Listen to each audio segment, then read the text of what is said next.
ఓం నమో వెంకటేశాయ. ఈ నెల 7వ తేదీ నాడు ఆదివారము సెప్టెంబరు 2025 రాత్రి 9:59 నుండి తెల్లవారుజామున అంటే 8వ తేదీ నాడు తెల్లవారుజామున 1:39 వరకు రాహుగ్రస్త చంద్రగ్రహణం అనేటువంటిది ఏర్పడతా ఉంది. ఇది భారతదేశంలో కనిపిస్తుంది కాబట్టి మనకు దీని యొక్క ఎఫెక్ట్ అనేటువంటిది పూర్తిగా ఏర్పడేటువంటి అవకాశం ఉంది. ఈ రాహుగ్రస్త చంద్రగ్రహణం అనేటువంటిది ఏర్పడుతున్నటువంటి నక్షత్రము శతభిషము 4వ పాదం నుండి పూర్వభాద్ర 1వ పాదము అంటే సంధికాలంలో ఏర్పడుతూ ఉంది. సో దీని ఎఫెక్ట్ ఈ రెండు నక్షత్రాలతో పాటు అంటే పూర్వభాద్ర మరియు శతభిష నక్షత్రాలతో పాటు కుంభరాశి మీద పూర్తిగా తన యొక్క ఎఫెక్ట్ను చూపించేటువంటి అవకాశం ఉంది.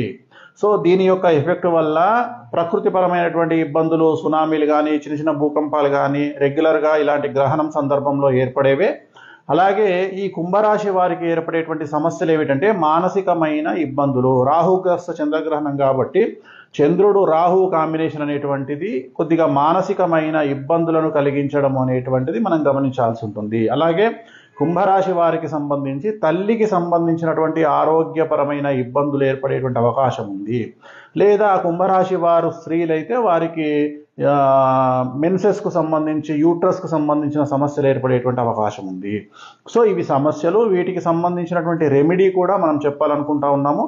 సో ఈ గ్రహణం తదనంతరము ఆదివారం నాడు రాత్రి తెల్లవారుజామున సోమవారం నాడు గ్రహణం కంప్లీట్ అయిపోతుంది కాబట్టి సోమవారం నాడు ఉదయము ఏదైనా దేవాలయానికి వెళ్ళి ఒక 11 కిలోల బియ్యము లేదా మీకు తోచినటువంటి వెండిని దానం చేయండి. లేదు ఎవరైనా బీదవారికి మంచిగా అన్నం వండించి ఒక 11 కిలోలో 21 కిలోల అన్నం వండించి, సో తెల్ల బియ్యంతో అన్నం వండించి అంటే జనరల్గా పులిహోర అలాగే బిర్యానీ అలాంటిది కాకుండా తెల్ల బియ్యంతో అన్నం వండించి ఏదైనా పప్పుతో లేదా సాంబారుతో అన్నదానం చేయండి. బీదవారికి, రోడ్డు మీద తిండి లేనటువంటి బీదవారికి అన్నదానం చేయండి, బియ్యం దానం చేయండి. బీదవారికి, రోడ్డు మీద ఉన్నటువంటి వారికి బియ్యం దానం చేయండి. ఒక 10 కిలోలో 15 కిలోలో మీ స్తోమతను బట్టి.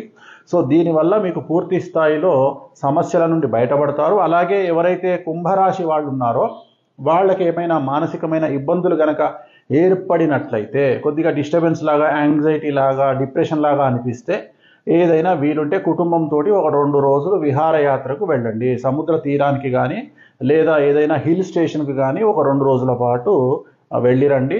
ప్రాబ్లమ్స్ అన్నీ సాల్వ్ అవుతాయి. ఓం నమో వెంకటేశాయ.